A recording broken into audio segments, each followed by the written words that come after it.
This is Marco Reus. This is Shinji Kagawa. This is Nuri Sahin. Hello, this is Jadon Sancho. And you're listening to the Yellowwallpod podcast.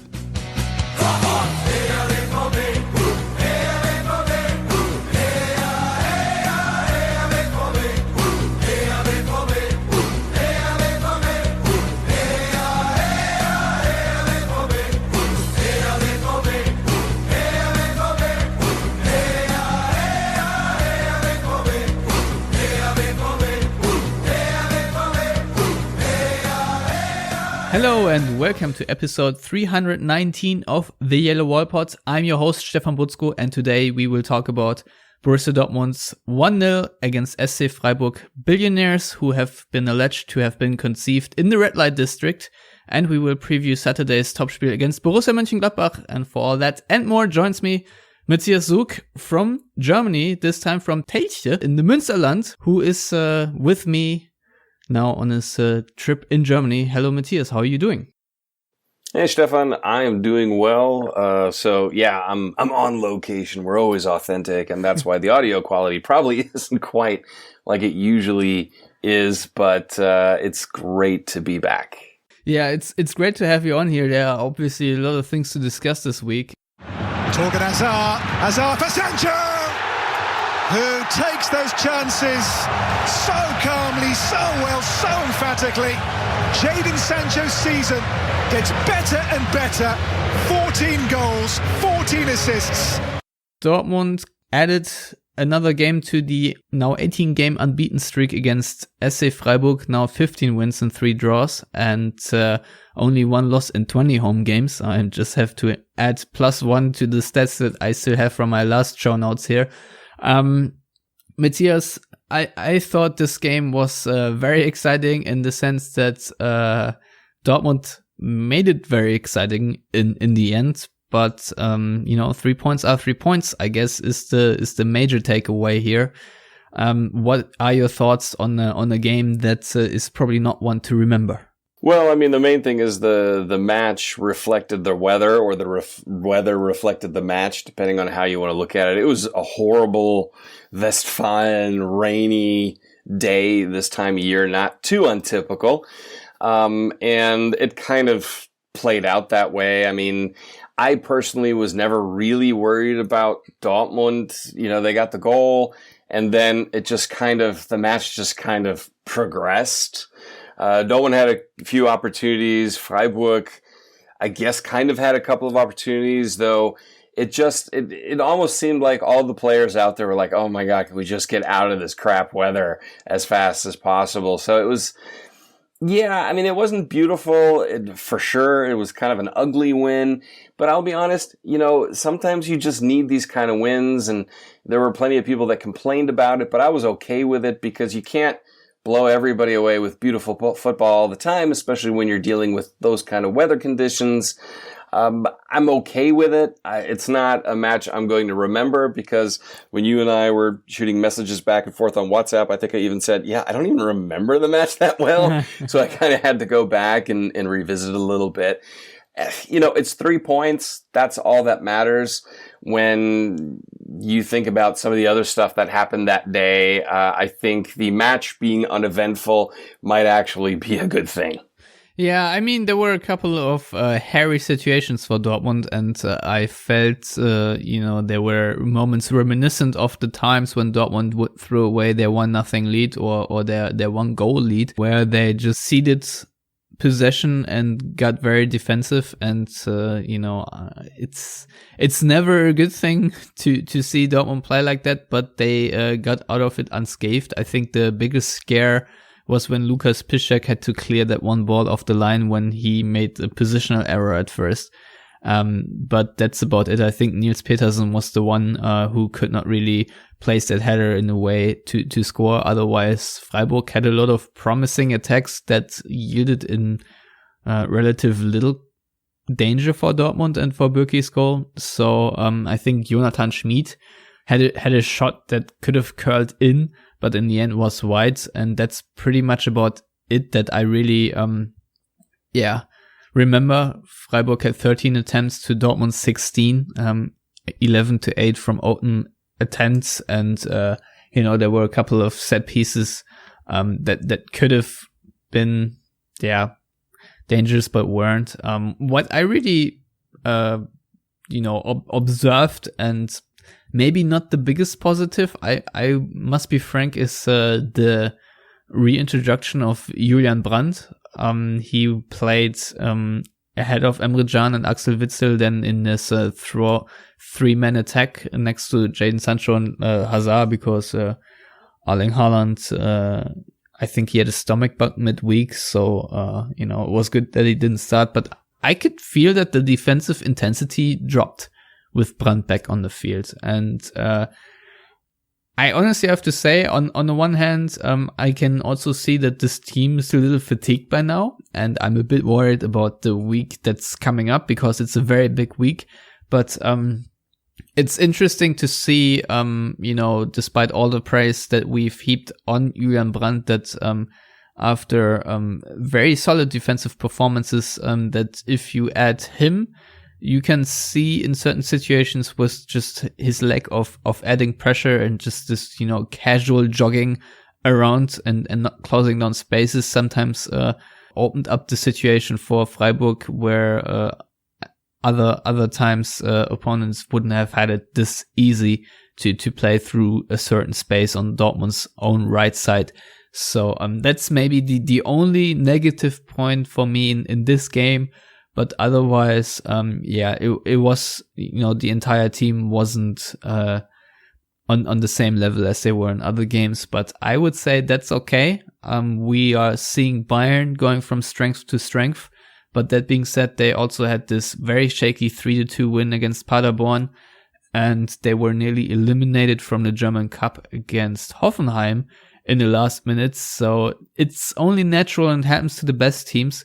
So while you can be frustrated with such a performance, I think the main takeaway is really that Dortmund come away with the 3 points. So and I mean, after saying that Julian Brandt didn't do his best defensively, maybe he had a crucial hand in the goal with his first touch, a nutmeg against, I think it was Lienhardt, and then finding Hazard, who then slotted it over to Jadon Sancho, who then got his 14th goal now, which is crazy.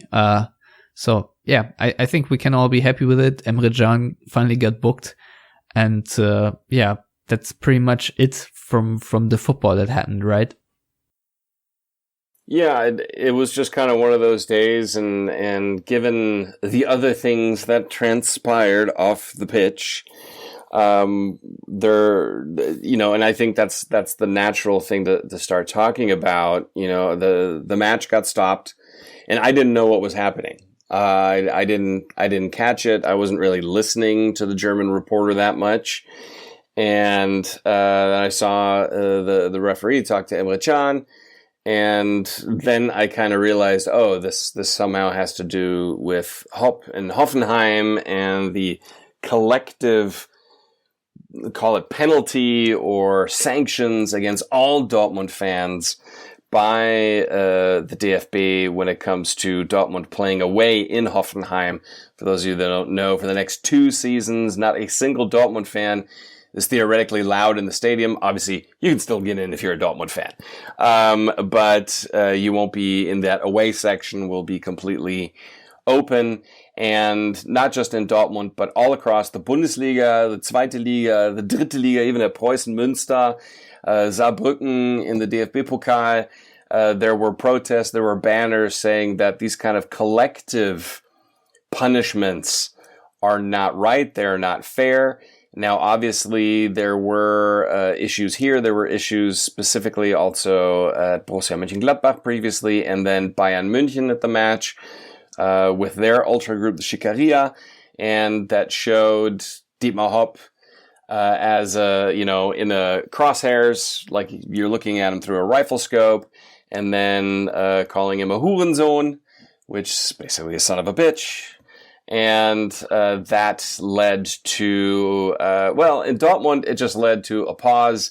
At the Hoffenheim-Bayern match, it led to a total freakout session by the Bayern people, call it as you will. And so, yeah, that's definitely been the topic of discussion here for this last week here in Germany. That's for sure. Yeah, I mean, the thing is, I was actually watching this in disbelief because it took me a couple of seconds to really make the connections to the Dietmar Hopp chants. That sort of crept up on me, but at first I thought there was something else going on because this is really unprecedented. The FIFA has a 3-step protocol that basically says that referees have the authority to stop a game in cases of racism and discrimination and such things. I think the FIFA protocol only really explicitly states racism, and the German FA, the DFB, have tweaked it to make it a bit more broad for discrimination. So basically, FIFA says if there's homophobia, racism, and sexism, then referees have this 3-step protocol, and the German FA has broadened it a little bit. So the three steps, as you probably have heard or read by now, is the first one is stop the match and make an announcement, which is what happened in Dortmund. So the referee heard the anti-Hopp chants and maybe there was a banner and stopped the game. But the weird part in Dortmund was that the chants have already subsided and it was already done with that subject, and then came the interruption and then the stadium announcement, and obviously that meant that people chanted anti-Hopp chants again. The second step is suspend the match and make another announcement. By suspending the match, that means all players leave the field and go back into the locker room. And basically it says it's a final warning. If whatever infringement is occurring proceeds, then we will abandon the match, which is the third step. And this is almost what happened in Hoffenheim with the Bayern game, who were 6-0 up. And Matthias, I think this obviously caused a lot of controversy in many different areas. So I think we talked about this already last week, but before we really talk about what happened at the Bayern game and why it's such a hot discussion in Germany and what the consequences could be, I think we should talk a little bit about the origins of the entire protest. And obviously with that, we will have to talk about Dietmar Hopp, who now is 80 years old and who is a billionaire, became a billionaire by being a co-founder of the software giant SAP. So basically very much a spreadsheet guy. And I think he has invested above 350 million into the clubs starting 1990 and really started pouring more money in around the 2000s.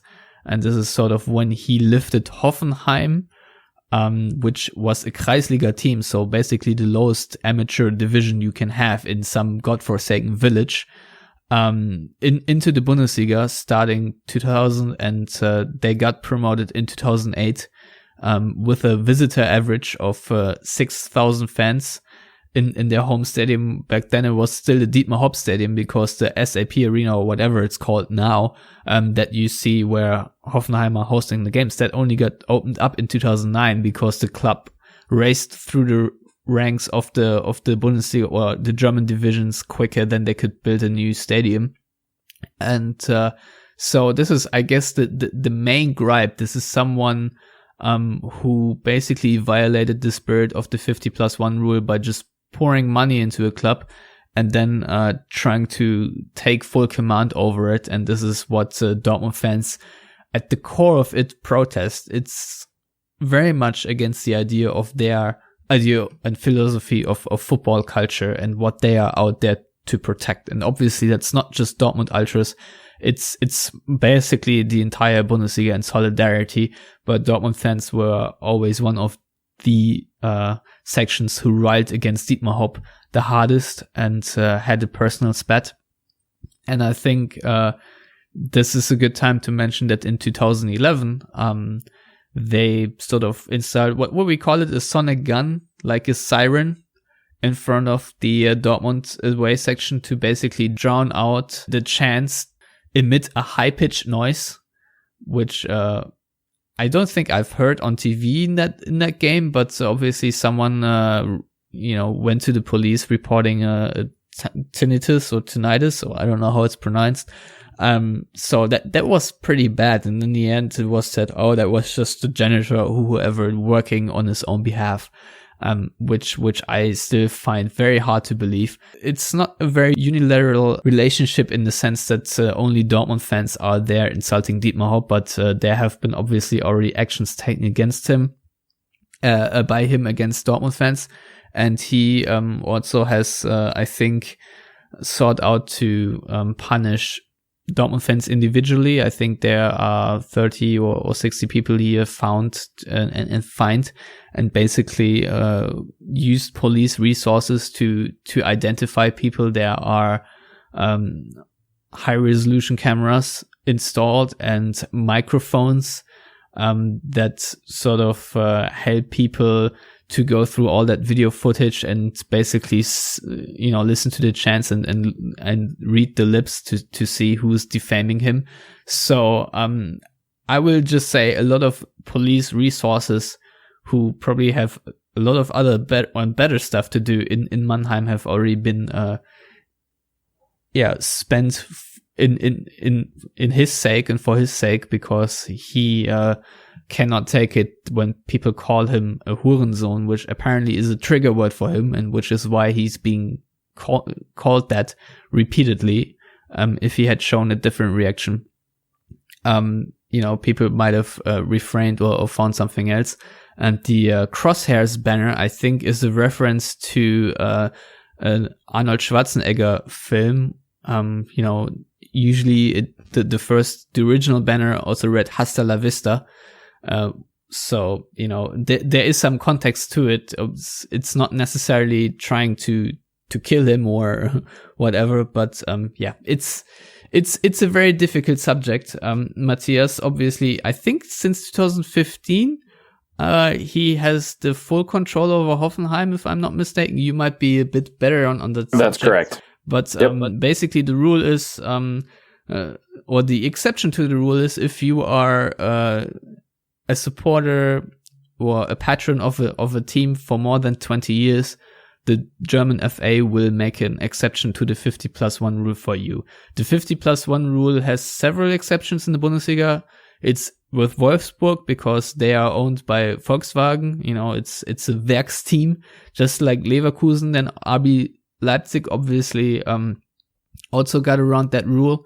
And Hoffenheim. So these are really the four teams that are very much against the spirit of the otherwise very robust German football culture. We have talked about this before. The problem with that is that if there was anyone who would really want to contest this 50+1 rule and go to the European court, he'd probably win, which is why the German FA are not very strict on their enforcement, sadly. So it's a problem. You also may, I don't know, you've read the football leagues, right? There's also a story about Dietmar Hopp enriching himself on the Firmino transfer, if I'm not mistaken. I haven't quite read about it, but you have. If you have anything to add, please do. Well, I haven't gotten quite that far because it's kind of the book that you have to read bit by bit so as to not want to never watch the sport again. So basically what happened, I'll sum it up real quick. When Hoffenheim sold Firmino to Liverpool, I think it was like 41 million or so. The transfer rights were owned by some, I guess, shell company. And Hoffenheim, the club, in the end only got 7 million of the 41 million, and the other million went to said shell company. And guess who the owner was? According to football leagues, that was Dietmar Hopp. So he has also managed to enrich himself, and obviously he's a billionaire, and I think like ranking amongst the 14, 15 richest persons in Germany. So obviously there are always talks about philanthropy and stuff he does with hospitals and so on and so far. But I always counter that, well, it'd be better if he just pays that in taxes. So, but So he's a very controversial figure for German football. And I will say that, his motivations probably aren't, doing any good for German football, as we see with the current escalation. So I always think for him it was more of a vanity project. But as you've said before, this entire saga is not about Dietmar Hopp in the first place. It's secondarily about Dietmar Hopp because he is the one who forced the DFB to sort of collectively punish Dortmund fans. And I think this is what the bigger protest is. And other ultras of other clubs, as you said, Gladbach had something on last week already. They say, okay, if it happens to Dortmund fans, it can also happen to us. And the protests really are against the collective punishments. And the Schickería's banner said basically that the German FA broke their word and that Dietmar Hopp remains the son of a whore. So this is basically what was said. And then another section held up another banner after the initial match suspension or the first stop of the game. So they escalated it. And I guess the main problem for us is not only that there is collective punishment in the first place, because I think that's an unconstitutional thing to do. And B, is just very unfair and doesn't really solve the issue. And the other thing is obviously how officials reacted. Seeing then Rummenigge and Hopp basically standing on the sideline and clapping there is all quite a weird way. And basically, seeing a double standard of where people react to defamation and where they don't. And I think this has been the main gripe. So, Matthias, how do you view this entire ordeal that then took place in Hoffenheim with Bayern Munich and the overall reaction in the media and elsewhere? Well, I mean, first of all, in general, I'm against collective punishments. Just take it from parenting standpoint, it tends to not get the full message across, but actually creates resentment. Obviously, we have collective punishments like not allowing dogs in parks. People don't pick up after them, where after a while, okay, you get that because there's more to it. But when it comes to this, just basically treat all Borussia Dortmund fans as a monolith. And I hate when people treat people as a monolith, say these 20 people or 100 people represent 80,000 people that go to a stadium or whatever. And that I've always had an issue with that, no matter what it is. I don't think one small group of people represents an entirety, be it a group of fans, a nationality, ethnicity, a religion, you name it. So, that being said, I echo the sentiments of Michael Zorc, who today also said, collective punishments are a problem. And that, in my opinion, the personal insults and attacks, I'm not a fan of against Dietmar Hopp as a person. I am 100% in favor of attacking the construct behind Hoffenheim and RB Leipzig. In particular, RB Leipzig, because that's even a little bit different than Hoffenheim. At least Hoffenheim was a club. I will have to completely disagree with you. I played Kreisliga, and it's not just villages. So we'll put that out there right away. No, I'm not saying it's just villages, but I'm saying it was Kreisliga in a village. I know. Hoffenheim is it's a village by German legal standards. How we love defining things, and it's definitely a village. But I'm also not a fan of whataboutisms, but in this case, I will apply a whataboutism. Where are these reactions? For instance, I think it was to Ronariga when he got racially abused in Schalke. Where was this? I mean, maybe the referee didn't hear it, and this was based on the referee's action, but it seems significantly more orchestrated and organized by the DFB and club officials, like they were waiting for this to happen. Otherwise, it would have happened in Dortmund. Correct. And the issue I have with how extreme Bayern, specifically the FC Bayern bosses, reacted, it bothers me because it's like, really, you're going to take a stand and preach about decency as a club that takes a ton of money from Qatar, as an example, whose president whose former president, I have to say that now with Uli Hoeneß, wasn't necessarily the paragon of virtue. Let's put it that way, mildly. And it struck me as incredibly arrogant the way they reacted. I think the way Michael Zorc reacted was actually, I'm not going to say perfect, but it was as close to perfect as you can get, because he said, listen, these personal attacks, they have to stop. It doesn't help anything because, and he didn't say this, but I'm going to put this in there. Now you're talking about the way you said things and not why you're saying it.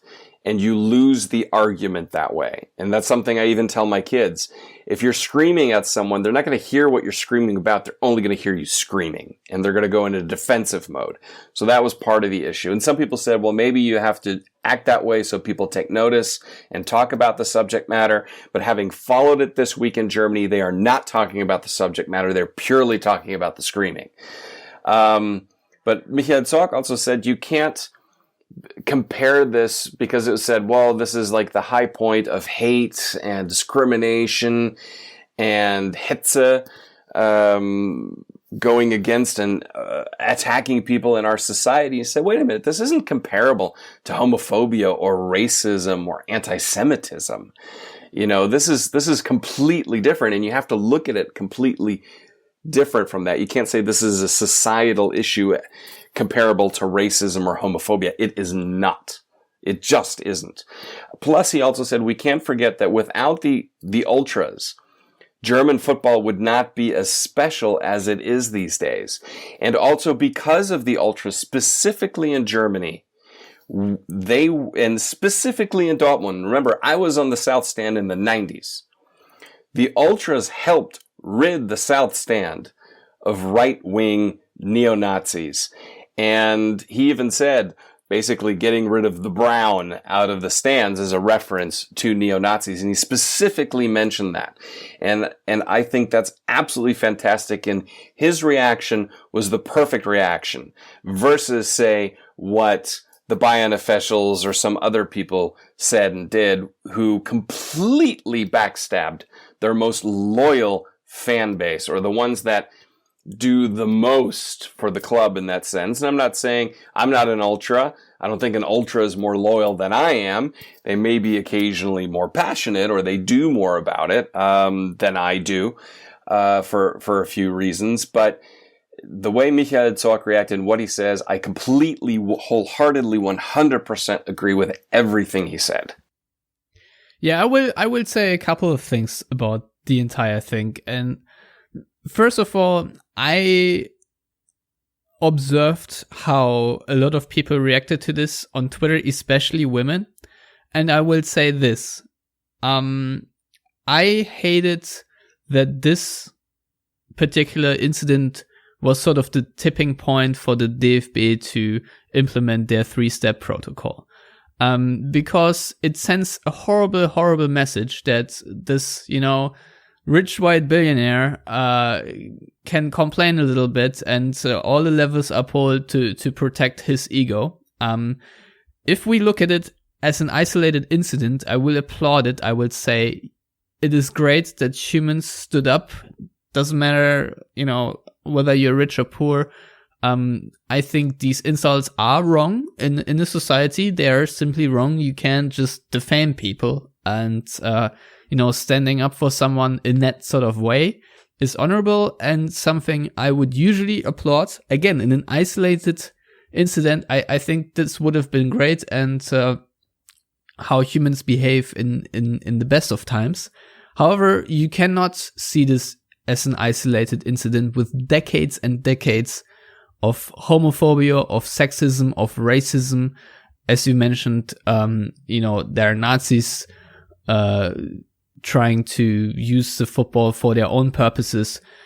So, if you think about all the very sexist banners you have read, and you're a woman taking all this in and basically saying, okay, this guy is being protected now, but I never was. I think this is a horrible message, because that the German FA sends you the signal is, to us, you are not as worth as this one billionaire. And if you're a queer person and, you have read endless and countless banners that have had homophobic contents, the same message is, you are with your queerness and, you are not as worth as this one billionaire. I think this is the initial message that this particular tipping point sent. And I think this is a very horrible message to send to people who really bore the brunt through all these decades. So,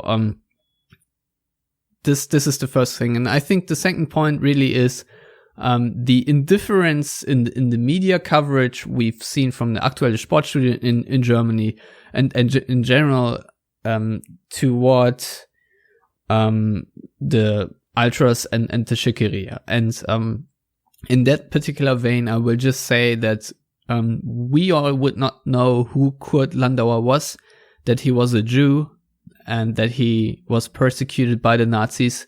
And he obviously is the founder of Bayern Munich. There were very smart people in the Schickeria and in other ultra groups in Bavaria who sat down and really looked at the club's history and how it comes, and how basically Bayern was created by a Jewish person, and how now the relationship with Qatar really flies in the face of all that.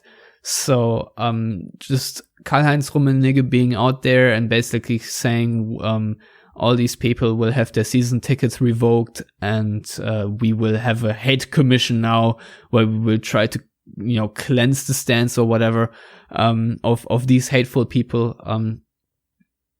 I don't think the Schickeria, this ultra group, are a bunch of hateful, aggressive, idiot hooligans. I think they were just adopting a harsh language to make a point, and I'll just say it again and again: if we do not cross certain lines, nobody will cover it in the media. This is obviously a gripe they have said for so many times, and I think it is very sad to see a Karl-Heinz Rummenigge to not have the sensibility about this issue. And I'm glad that Michael Zorc has it and said it much better. But this entire meltdown in Munich, and Bayern players then celebrating hand in hand together with the Hoffenheim players in front of the Hoffenheim stand in this very obscure 13 minutes or 16 minutes or however long it was of players just passing the ball around, so the match wouldn't get abandoned and Bayern wouldn't lose, I think 2-0 or so on the quote unquote green table. It's all been very weird, and I think the reaction was much overblown, and obviously we don't know how this will develop in the coming weeks, and if there will be further consequences, and whether people in the upper echelons of the German FA will use this to really root out people and root ultras and ban them out of the stadiums, and whether there is really little culture war that comes out of this, or whether it all dies down. I think there's a massive question mark in which direction it is going, and whether the German FA really wants to further escalate it or not. I would say this, the banners overall throughout the cup matches, at least, Eintracht Frankfurt fans and so on, they have been very clever. Frankfurt fans yesterday had a banner that said, Dietmar, you are son of, and then, something that was veiled, and when they unveiled it said, of a mother, with a little smiley next to it. So that was very clever, but we don't know how this will now play out when Dortmund and Gladbach play each other, for example, on Saturday. And there's a good chance that maybe this match will get abandoned, and then because Dietmar Hopp felt a little insulted here and there, there's a massive disruption in a very exciting title race. So this sort of hangs over our heads now a little bit as a Damocles sword, but at the same time, ultras won't easily back down and give up in their fight against collective punishments. And I think the German FA has already said that this is wrong and will be used as a big exception. So everyone is now on their toes, and I think the German FA have brought a lot of scrutiny upon themselves with taking such harsh steps for things that are very usual. As you said before the pod, political correctness was never a big thing in German football, and we all strive to make it a more inclusive atmosphere overall. But I'm just curious how it continues now in the next weeks. Matthias, how do you think it will go on? It's hard for me to say because I've been a proponent and a critic of ultras because sometimes the behavior has been petulant and childish, almost like... Well, that's also sometimes because they're correct. Like 15, 16, 17 exactly. years old. Because exactly. Sometimes they're just petulant childs. Correct. It is what it is. Correct. But at the same time, it's not a match only for them. There are other people in the stadium. So my hope is that it's done with now. It's happened. We've had it. I would be okay with further protests in the vein of what we saw now in the DFB Pokal, like you had mentioned, or even Schalke fans putting out a banner criticizing the DFB for the collective punishments and leaving the Dietmar Hopp thing kind of by the side.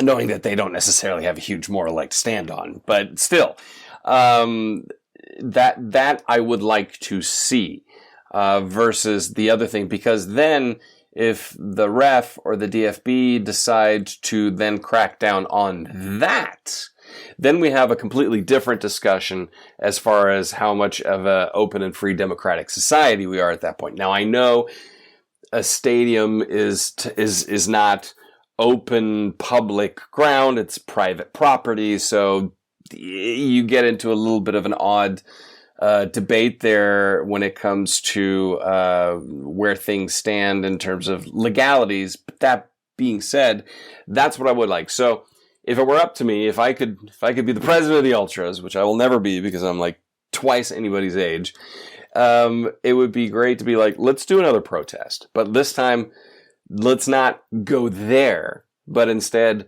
talk about the collective punishments and the overreactions and the double standards being applied.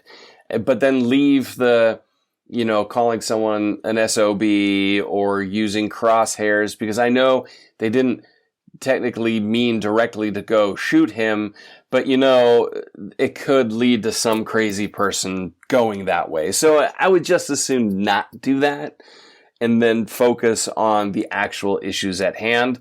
That's what I would like to see. So I don't want the protests to go away completely, but what I would like them to do is focus more on the matters at hand and the overreaction and the double standards at play, especially from Bayern people. And then kind of move on and make sure that Dortmund don't lose the points because of that type of behavior. Yeah, I mean, it would have been quite funny had the Bayern match been abandoned and Bayern would have lost 2-0 officially after being 6-0 up, just because Bayern fans were showing solidarity with Dortmund and that sort of deciding the title race. That obviously would have been a hilarious story from my end.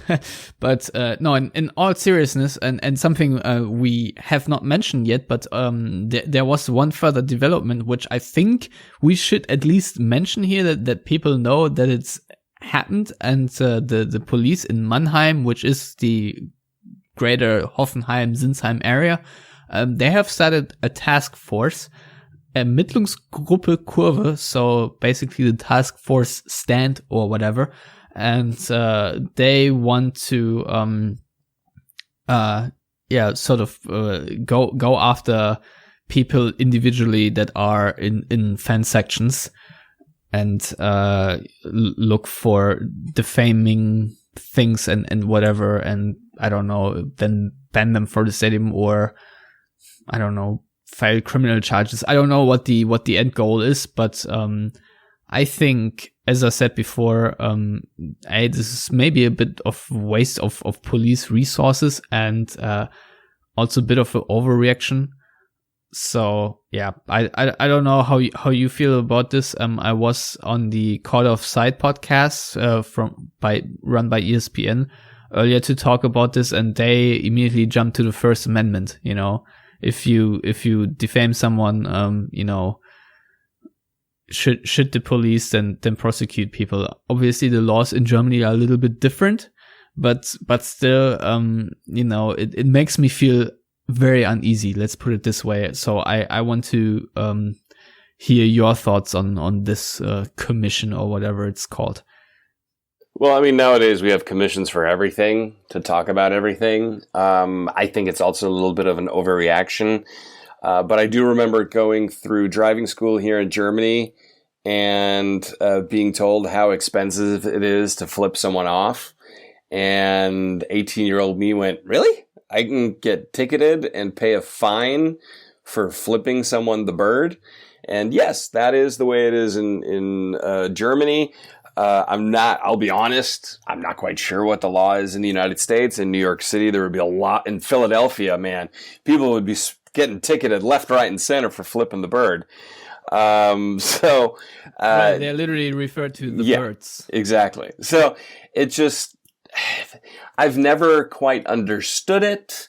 I understand, you know, we have that sentence in our Constitution that the honor of the person shall not be infringed upon, and obviously insulting someone does that, so you're technically in violation of the Constitution. I think you have to kind of see how it goes, because obviously if this leads to people, say, firebombing Dietmar Hopp's house, then obviously then we've got a massive issue, because it's like, chill out, people. So legally in the United States, it would be a little bit weird, but here in Germany, they have legally they have the right to do that. If Dietmar Hopp says, listen, I feel like I'm being hounded and singled out and my person's being attacked, and that's causing undue psychological harm and stress to me and my family, and he pushes it, and given who he is in society, I'm not surprised it's happening. But do I feel like it's a little overblown? Yeah. But I'm not surprised that it's happening. But legally, if he pushes it, he has every right to do so. Yeah. So the official English translation of the German Constitution, and the first article and first sentence that you just mentioned is human dignity shall be inviolable. And to respect and protect it shall be the duty of the state authority. This is how it all starts. So with human dignity, basically. And I personally like that sentence. So you know, I don't really have much against it.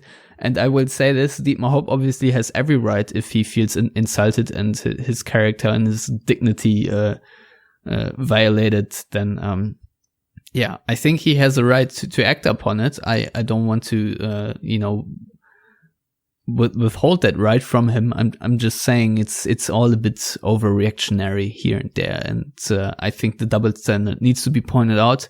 And I also don't think that's necessarily whataboutism. Whataboutism, in my definition, is more of a rhetoric. Where when you are confronted with your own bullshit, you are just trying to point out other people's bullshit, but that's not really what happens here. I think there are people who literally just said, yeah, well, Dietmar Hopp, that's all nice and well, but what about me? So I don't think that's the definition of whataboutism, but we can discuss all that in I don't know, length and further. So maybe we should just move on to the Gladbach game, Matthias, which obviously is the first game of Dortmund's Week of Truth, die Woche der Wahrheit, where they play in Gladbach, then away to PSG, and then the Revier Derby. So this is make or break, basically, for Dortmund. I don't have any other definition. Gladbach right now in 4th place, but they have a game in hand and are only 2 points behind Dortmund. So theoretically, if they can win the game against Cologne, which is on the same day as Dortmund play against PSG, then Gladbach could leapfrog Dortmund, unless obviously Dortmund win in Gladbach, then this is no longer possible. So it's a big game with big implications. The league leaders, Bayern, are still 4 points ahead of Dortmund. Leipzig and Bayer Leverkusen both dropped points by splitting the points last weekend. So second place is only 3 points away for Dortmund. So if we look at the table, this really is where it all gets juicy and very interesting. So before we talk about the game itself, how optimistic are you going into this entire match day, and how excited are you about the potential implications that could be very positive for the Black and Yellows? Well, it's huge. I mean, you're right about these being big weeks, because we can't forget a few weeks after the Schalke match, there's Bayern. So after an ill-conceived international break, but the implications are huge. I think what helps Dortmund, because it was brought up to Max Eberl today, is how the horrendous record that Borussia Mönchengladbach have in recent years against Borussia Dortmund. And he said, yeah, no, we're aware of it. And we would like to change that. Well, yeah, no kidding. So would Christian Streich. But, it's just the way it is. And I think that plays to Dortmund's advantage, in the sense of they can go in and know that even if they don't play well, they can still beat Gladbach, because obviously they've done that this season. The pressure, I don't really know if there's more pressure on one team or the other. I think the pressure is on the teams above them at this point. Gladbach having a match in hand, they can afford to lose this match and not lose a ton of ground, because they'll still be playing another match. Dortmund, they do need something from this to not lose touch to the top two. So I guess probably a little bit more pressure on Borussia Dortmund, and that will be really interesting to watch, because there has been, always over the course of the last 12 months, a lot of discussion about the mentality of this side. And I think that's where guys like Holland and Can come in so important, because they don't care about what happened in the last Rückrunde or in the Hinrunde this season. They're focused on things now. They're winners, and they're going to push their teammates to play accordingly. So I think it has all the makings for an incredibly entertaining match. Yeah, Dortmund already beat Gladbach twice this season, once in the league and once in the cup. I'm always very about Gladbach, because I know Marco Rose is a very good coach, and it's going to be a very difficult game. Dortmund are obviously still without Marco Reus, who is probably going to return for the Bayern game, if then. Lucien Favre said today that he's back training in the facility, in the indoor facilities in Dortmund. So after the muscle injury he had, he is probably going to be out for all the 3 games that I mentioned earlier. I think Hans-Joachim Watzke had an interview with the French radio RMC, and today they reported, according to their information, which must have come from Watzke, that Reus is out for the game against PSG.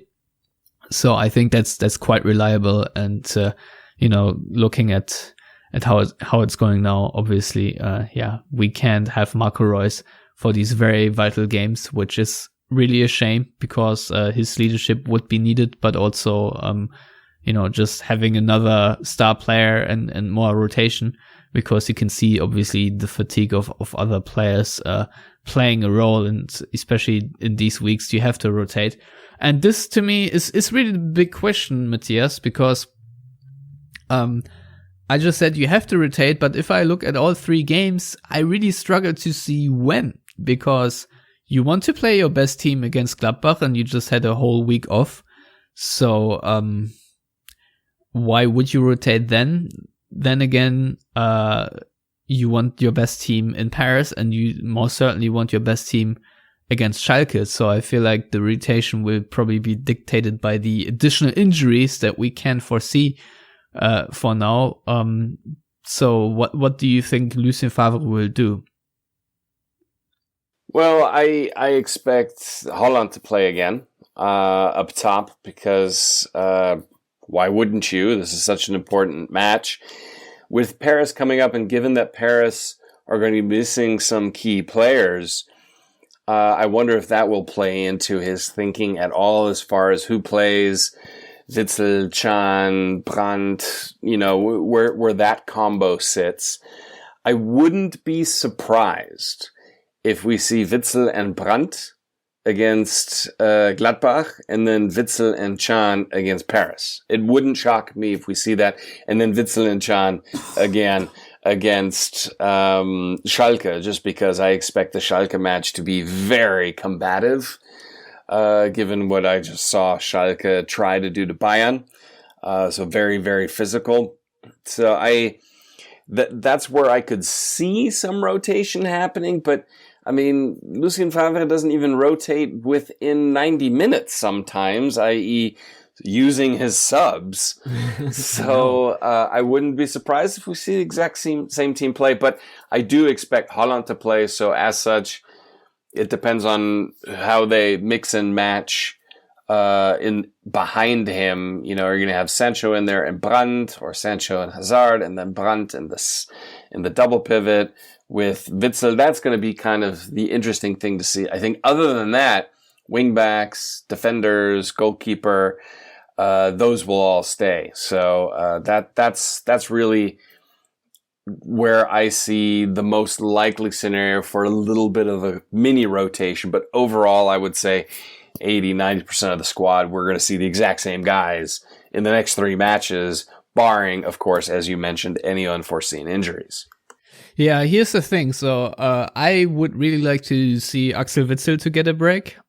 I think he is fatiguing a little bit. That being said, I think we have to talk a little bit about his role since Emre Can came in. I think what we see is that he roams more freely around.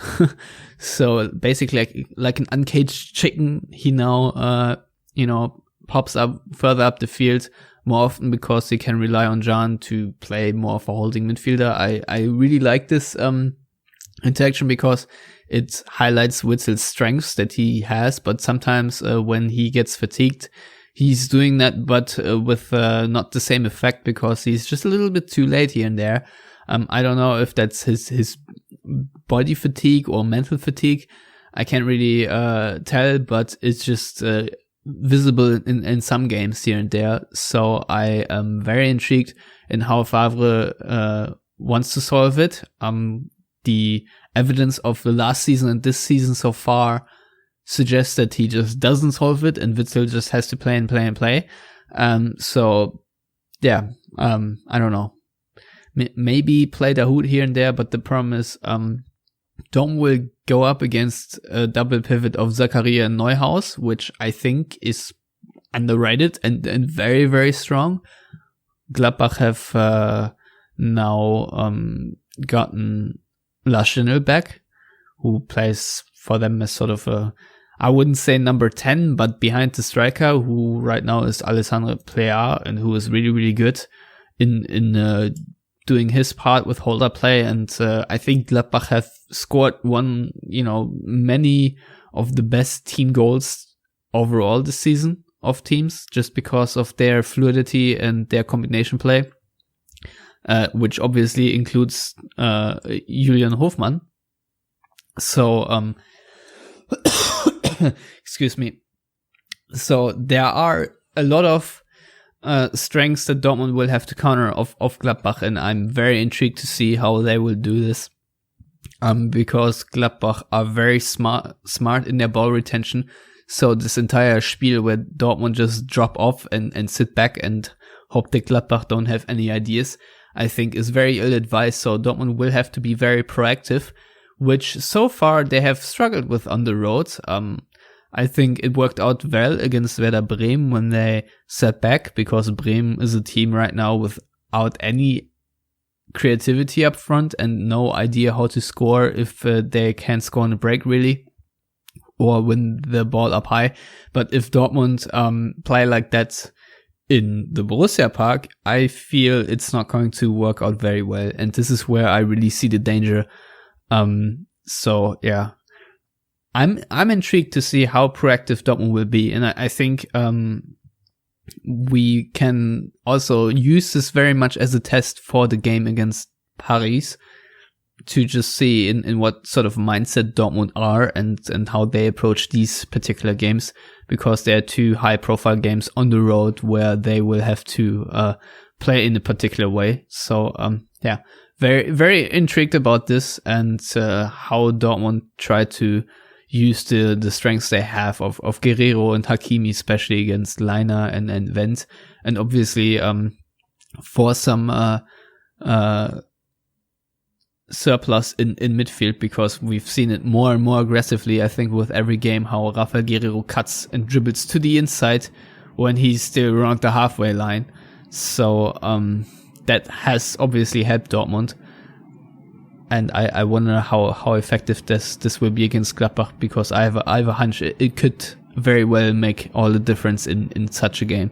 So yeah, it's going to be a very intriguing match, and I think it's the classic 50-50 game where I don't see where it goes, because it really can go either way. I don't know what your thoughts are, but just looking at the strengths that Gladbach have and the strengths that Dortmund have, I think we will be in for a treat. Might not be a shootout like the game in Leverkusen, but more of a cagey tactical affair. That's what I expect, at least. Well, I agree. I think what we can see is probably, I'll reflect it in my pick for a scoreline, and I'll give you that right away. I think it's going to be a 2-2. It just screams like it. Both teams are going to score goals. I think there will not be a clean sheet, and I don't think there are going to be a winner, and I think the neutrals will be very entertained, and both sets of fans will be very frustrated. Yeah, I can see that happening. I will predict a 2-1 win for Dortmund, just because I am trying to be optimistic, but Dortmund don't win 2-1 that often, so maybe this is not a good tip, and I feel like this is like my fallback prediction when I know things are gonna go wrong. So maybe also not a good omen. So yeah, in trying to be positive, I actually was negative. Well done, Stefan.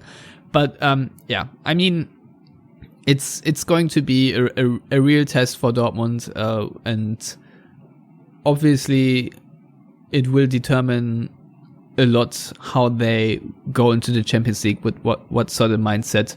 Because if you can prove to yourself that you can win away to Gladbach, that obviously lifts you up quite a way. And then obviously we can discuss the Paris game next week, because I will have another episode ready on Monday, and I will have Ed from the PSG Talk on again. So if you like that interview, you can look forward to this. So Matthias, I don't want to talk too much about this game other than you should all watch, and I don't know, really hope that Gladbach don't wreak too much havoc with Embolo, Player, and Thuram, who are very good. I think Thuram is doubtful. Want to add that, but I'm not entirely sure whether he can play or not. So yeah, overall a very strong Gladbach side who have a strong run of form right now. So yeah, looking forward to it. I think the last loss of Gladbach was against Schalke, the first game of the Rückrunde, which was odd, and everyone thought, wow, Schalke are really here to stay, and it really didn't pan out that way. And it's interesting that Gladbach could really keep track with the top 4 and are now only 2 points behind Dortmund with a game in hand. So really kudos to Gladbach. And I'm sure I'll say it next week, but again, the decision of Max Eberl to can Dieter Hecking and install Marco Rose was a gamble, and I think so far we can say it really paid off. I will completely agree. All right, I think that's it, right? We have both decided that we will address any rumors about any 17-year-old kids from England next week, if at all, considering there are so many diverging reports that it's hard to say whether there's anything to it or not. So we'll cover that particular subject next week. And with that, I think you can now start telling our listeners how to follow you on the internets. Yes, you can follow me on Twitter at Matthias Suk. You can follow me on Twitter at Stefan Botzko. And if you want to follow all of us, then please go to Facebook or Twitter at Yellowwallpod is the particular handle. If you want to read our written content, then go to theyellowwall.net, where you will also find our paywall content for $1 on Patreon. You can unlock that and read it there. And I will say this, please again subscribe to our YouTube channel, which I think is The Yellow Wall on YouTube. If you hit it, or Yellowwallpod, you will come to it. And if we get 1,000 subscribers, we can monetize it, which would be awesome. And also a good way to listen to the show that way.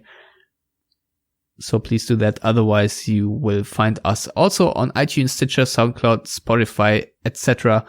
And if you want to sponsor an episode, please contribute $10 a pop on patreon.com/theyellowwall, where you find all the further information to do that, or just hit me up on Twitter and ask.